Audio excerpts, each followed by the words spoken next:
अब ये separation of power क्या होता है? तो सेपरेशन ऑफ पावर का अर्थ है कि जो न्यायपालिका है वह विधायिका का काम नहीं कर सकती है और करना भी नहीं चाहिए। का जो कोर्ट में जो न्यायाधीश बैठे हुए हैं वो आपको विधानसभा में या संसद में बैठकर वो कानून नहीं बनाएंगे। उसी तरीके से जो सरकार है वह न्यायपालिका का कार्य नहीं करेगी। तो ये जो राष्ट्र के संचालन के जो तीन जो स्तंभ हैं, विधायिका है, आपको सरकार हो गई जो जिसे अंग्रेजी में एग्जीक्यूटिव कहते हैं, और जो न्यायपालिका है, जुडिशरी है, इन तीनों का आपस में जो एक तरीके से अगर मिलना हो जाएगा आपस में, और इनमें जो एक अलग अलग जो इनका एक अस्तित्व है अगर वो नहीं रहेगा, ये आपस में मिक्सअप कर जाएंगे, तो ये एक बड़ी बुरी स्थिति हो जाएगी लोकतंत्र के लिए। तो इस वजह से भी इन विधायकों का उस स्कूल के उस कमेटी में रहना और एक हिजाब पर एक प्रतिबंध का एक पत्र निकाल देना, एक नोटिफिकेशन, एक आदेश निकाल देना गैर कानूनी है, गैर कानूनी है। इसके अलावा इन लड़कियों ने यह भी कहा, एक मांग की कि आप एक हमको रीजनेबल अकोमोडेशन दे सकते हैं जिसमें हम हमारे जो एक जो हिजाब है उसका जो रंग होगा वो हमारी जो यूनिफॉर्म है जिसे हिंदी में गणवेश कहते हैं, हमारे इस गणवेश का जो रंग होगा उस रंग से मिलता जुलता होगा। तो फिर ये जो गणवेश या इस यूनिफॉर्म की जो उसका एक जो स्तर है वो भंग हो रहा है, वो भंग नहीं होगा। तो कुल मिलाकर उनके ये सारे तर्क थे। उसके बाद कर्नाटक सरकार का इस पे आगे आई और कर्नाटक सरकार के जो कानून के जो अधिकारी थे, जो उनके अधिवक्ता, जो वकील थे, उन लोगों ने इन सारे तर्कों का खंडन आरंभ किया। उन्होंने यह कहा कि किसी भी इस धर्म के, इस मजहब के किसी भी किताब में किसी भी जो इस मजहब को समझने वाले जो विशेषज्ञ हैं उनकी पुस्तकों में या पुराने किसी भी निर्णय में ऐसा कहीं भी नहीं लिखा है या इससे कहीं स्थापित नहीं होता है कि हिजाब का पहना जाना इस मजहब के लिए एक आवश्यक अंग है, इस मजहब के लिए आवश्यक है, ऐसा कहीं भी नहीं है। उन्होंने कई सारे पुराने सुप्रीम कोर्ट के, उच्चतम न्यायालय के निर्णयों का भी हवाला दिया। उसमें से एक था Ismail Faruqui versus union of India, और भी कई सारे निर्णयों का उन्होंने हवाला दिया। इसके बाद उन्होंने कहा कि अगर एक पल के लिए हमें मान भी लें कि हिजाब जो है वह इनके मजहब का एक आवश्यक अंग है, तो भी संविधान के उसी अनुच्छेद में, उसी 25 अनुच्छेद नंबर 25 में यह वर्णित है कि किसी भी सार्वजनिक स्थल पर एक समरसता बनी रहे, ऑर्डर बना रहे और नैतिकता बनी रहे, एक रूपता बनी रहे और स्वास्थ्य बना रहे लोगों का, और कोई दूसरा भी जो मौलिक अधिकार है उसका हनन न हो जाए। अगर इन सब चीज़ों को देखा जाए, इन सब चीज़ों के कारण या इन सब चीज़ों के लिए संविधान में दिए गए इस धर्म के अधिकार पर एक उचित प्रतिबंध लगाया जा सकता है। तो स्कूल जो है वो एक सार्वजनिक स्थल है और वहाँ पे गणवेश यानी यूनिफॉर्म के माध्यम से एक रूपता, जो एक समरूपता है वो बनी रहे। इसके लिए आवश्यक है कि इस यूनिफॉर्म का, इस गणवेश का पालन किया जाए, और उसके पालन किए जाने के लिए या उसका पालन कराए जाने के लिए सार्वजनिक स्थल पर हिजाब के पहने जाने पे चंद घंटों के लिए, कुछ घंटों के लिए, वो भी एक ऐसी कक्षा में जहाँ पे केवल लड़कियां ही हैं, लड़के नहीं हैं, ये कोई बहुत बड़ी बात नहीं है। और यह एक उचित प्रतिबंध है जो कि संविधान हमें इस बात की अनुमति देता है सरकार को कि आप इस तरीके के कुछ प्रतिबंध लगा सकते हैं व्यापक लाभ के लिए, समाज के व्यापक लाभ या राष्ट्रीय आदेश के व्यापक लाभ के लिए। संविधान के अनुच्छेद 14 और 15 में दिए गए जो अधिकार है कि कानून के समक्ष हम सब बराबर हैं या लिंग के आधार पर कोई भेदभाव नहीं होगा, इसके बारे में भी कर्नाटक सरकार के वकीलों ने ऐसा कहा कि इन सारे अधिकारों में भी एक यह भी संलग्न है या लिखित है या वर्णित है कि व्यापक लाभ के लिए, समाज के या राष्ट्र के व्यापक लाभ के लिए इन पर उचित प्रतिबंध लगाया जा सकता है। और हिजाब पे प्रतिबंध लगाया जाना स्कूल में कुछ घंटों के लिए एक उचित प्रतिबंध है। अब रही बात संविधान के अनुच्छेद 19 में दिए गए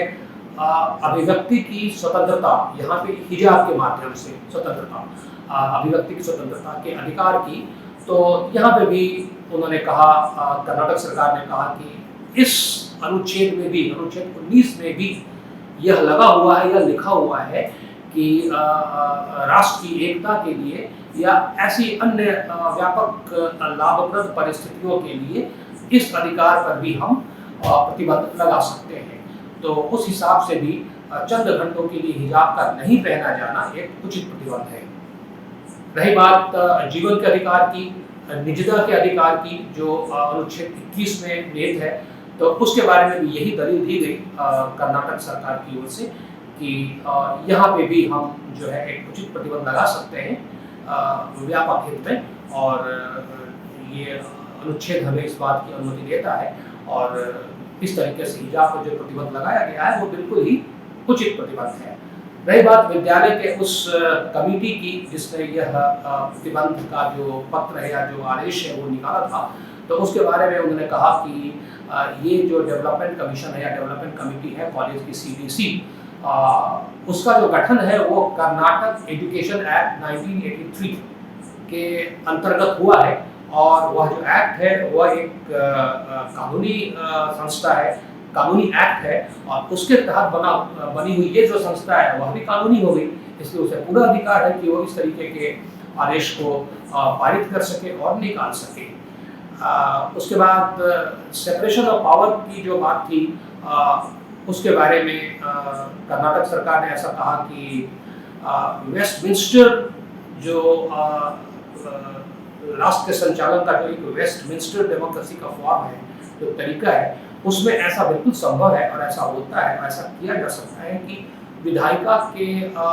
जो लोग हैं वह सरकार में किसी कमेटी में बैठ सकें और कभी कभी सरकार की तरह भी कार्य कर सकें। तो कुल मिलाकर कर्नाटक सरकार ने इन तमाम तर्कों का इस तरीके से खंडन किया, उन छात्राओं का जो तर्क था, उनके जो तर्क थे उनका इस तरीके से खंडन किया और अपने नए तर्क दिए जो कि काफ़ी शक्तिशाली और प्रबल तर्क थे। अब इन दोनों ही तर्कों को सुनने के बाद कर्नाटक उच्च न्यायालय के जो तीनों न्यायाधीश थे इस बेंच पे,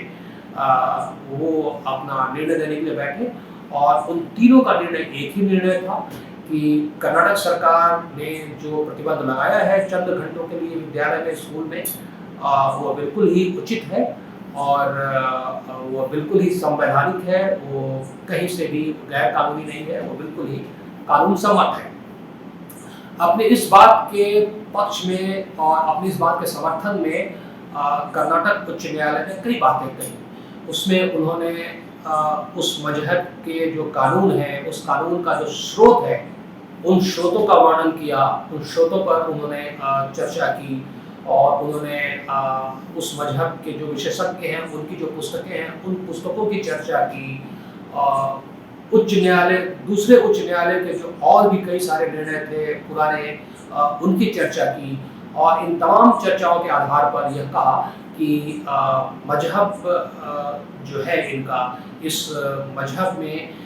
हिजाब का पहना जाना जो है कोई आवश्यक अंग नहीं है और ये लड़कियां बिल्कुल ही विफल रही हैं इस बात को सिद्ध करने में कि हिजाब का पहना जाना उनके मजहब का एक आवश्यक अंग है। यहाँ पे एक और बात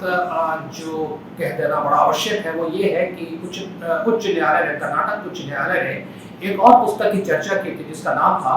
Quran text translation and commentary, और ये इसके लेखक हैं अब्बास यूसुफ अली और ये बड़े ही प्रसिद्ध व्यक्ति हैं, बड़े ही प्रसिद्ध विशेषज्ञ हैं इस्लाम के और इस मजहब के, इस्लाम के। और यहाँ पे इस पुस्तक में जैसा कि कर्नाटक उच्च न्यायालय ने कहा, यह लिखित है कि हिजाब का पहना जाना इस मजहब का आवश्यक अंग नहीं है। ये इस पुस्तक की चर्चा इसलिए भी बड़ी ही महत्वपूर्ण बात है कि कुछ अन्य केसों में उच्चतम न्यायालय ने भी इस पुस्तक की सहायता ली थी। इस पुस्तक में लिखे हुए जो शब्द या जो विचार हैं उनकी सहायता से उन्होंने कई दूसरे बिंदुओं को सिद्ध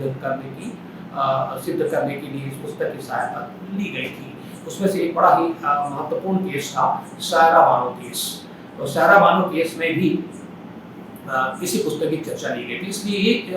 ये पुस्तक जो है इस पूरे विषय के लिए, पूरे केस के लिए बड़ा महत्वपूर्ण बन जाती है। अब रही बात संविधान की के अनुच्छेद 14 और 15 में दिए गए मौलिक अधिकार, समानता का अधिकार और भेदभाव न किया जाए लिंग के आधार पर उस अधिकार, तो इसके बारे में उच्च न्यायालय ने यह कहा कि ये तो बहुत दूर की एक काल्पनिक बात है कि अगर कुछ छात्रों को या छात्राओं को ऐसा कहा जाता है कि आप गणवेश या आप यूनिफॉर्म को पहने, चंद घंटे के लिए आप अगर अपने हिजाब को या किसी अन्य चीज़ को का प्रयोग ना करें